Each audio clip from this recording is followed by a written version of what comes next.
ନମସ୍କାର, ଆପଣମାନଙ୍କୁ ମୋର ଏ ଚ୍ୟାନେଲକୁ ସ୍ୱାଗତମ।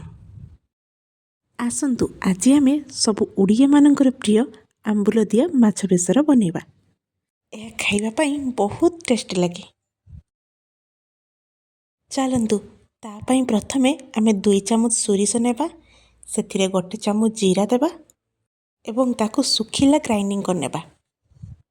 ତାପରେ ସେଥିରେ ଅଳ୍ପ ଟିକେ ଅଦା, କିଛି ରସୁଣ ଏବଂ ଅଳ୍ପ ପିଆଜ, ଅଳ୍ପ ପାଣି ଦେଇ ତାର ମଧ୍ୟ ଗୋଟେ ଭଲକି ପେଷ୍ଟ ବନେଇବା। ପ୍ରଥମେ ଶୁଖିଲା ଗ୍ରାଇଣ୍ଡିଂ କଲେ ପେଷ୍ଟଟି ବହୁତ ଚିକଣ ହୁଏ। ତାପରେ ଆମେ ମାଛକୁ ଭଲ ଭାବରେ ଧୋଇ ସଫା କରିନେବା। ସେଥିରେ ଲୁଣ ଏବଂ ହଳଦୀ ଗୁଣ୍ଡ ଦେଇ ତାକୁ ଭଲ ଭାବରେ ଗୋଳେଇ ଦେବା। ତାପରେ ଗ୍ୟାସରେ ଗୋଟେ କଢ଼େଇ ବସିବା, ସେଥିରେ କିଛି ତେଲ ଦେଇ ତେଲକୁ ଭଲ ଭାବରେ ଗରମ ହେବା ପାଇଁ ଛାଡ଼ିଦେବା ଏବଂ ଗୋଟେ ଗୋଟେ କରି ମାଛକୁ ସେଥିରେ ପକାଇ ବ୍ରାଉନ୍ କଲର୍ ହେଲା ପର୍ଯ୍ୟନ୍ତ ତାକୁ ଛାଣି ଆଣିବା।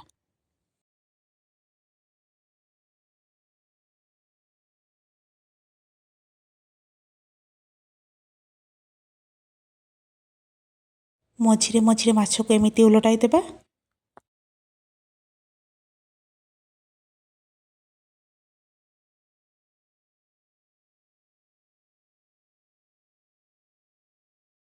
ଏବେ ଦେଖନ୍ତୁ ମାଛ ବ୍ରାଉନ୍ କଲର୍ ହୋଇଗଲାନି, ତାକୁ ଗୋଟେ ପ୍ଲେଟ୍କୁ ବାହାର କରି ଆଣିବା।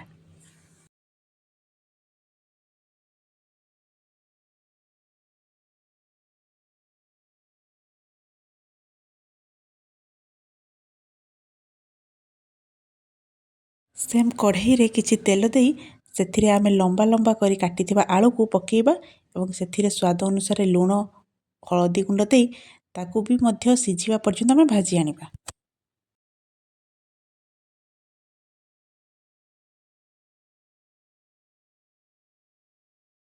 ଏବେ ଦେଖନ୍ତୁ ଆଳୁ ସିଝି ଯାଇଛି ଏବଂ ବ୍ରାଉନ୍ କଲର୍ ମଧ୍ୟ ହୋଇଯାଇଛି, ତାକୁ ବି ମଧ୍ୟ ଗୋଟେ ପ୍ଲେଟ୍କୁ ବାହାର କରି ଆଣିବା।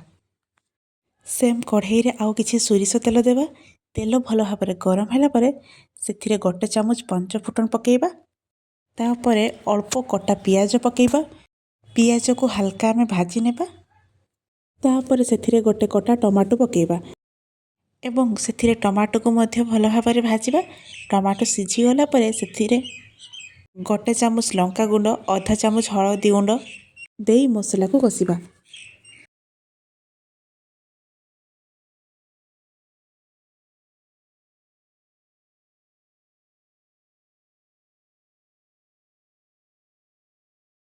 ଏବେ ମସଲା କଷି ହୋଇଗଲାନି, ତାପରେ ସେଥିରେ ଆମେ ଯେଉଁ ବେସର ବନେଇଥିଲେ ତାକୁ ସେଥିରେ ପକାଇବା ଏବଂ ମସଲାକୁ ମଧ୍ୟ ପୁଣି 2ରୁ 3 ମିନିଟ୍ ପର୍ଯ୍ୟନ୍ତ କଷିବା।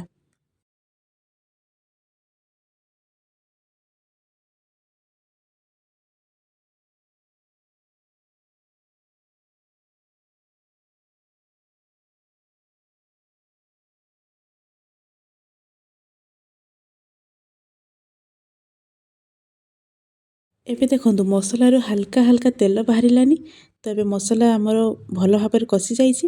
ସେଥିରେ ଆମେ ଭାଜି ରଖିଥିବା ଆଳୁ ପକାଇବା। ତାପରେ 1 କପ୍ ପାଣି ଦେଇ ଆମେ ସେଥିରେ 1 ଖଣ୍ଡ ଆମ୍ବୁଲ ପକାଇବା ଏବଂ ତାପରେ ପାଣିକୁ ଫୁଟିବା ପାଇଁ 2 ମିନିଟ୍ରୁ 4 ମିନିଟ୍ ପର୍ଯ୍ୟନ୍ତ ଛାଡ଼ିଦେବା।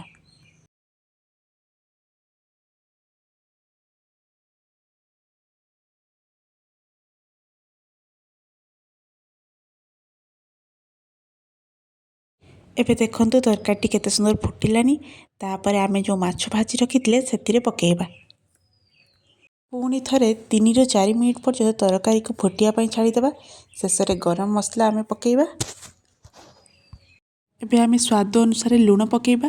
ମୁଁ ଆଗରୁ ଲୁଣ ପକାଇ ନଥିଲି କାହିଁକିନା ମାଛ ଏବଂ ଆମ୍ବୁଲରେ ଲୁଣ ଅଧିକ ଥାଏ, ସେଇଥିପାଇଁ ଆମେ ପରେ ଲୁଣ ପକାଇବା। ଏବେ ଆମର ଆମ୍ବୁଲ ଦିଆ ମାଛ ବେସର ରେଡ଼ି, ତାକୁ ଗୋଟେ ପ୍ଲେଟ୍କୁ ବାହାର କରି ଆଣିବା।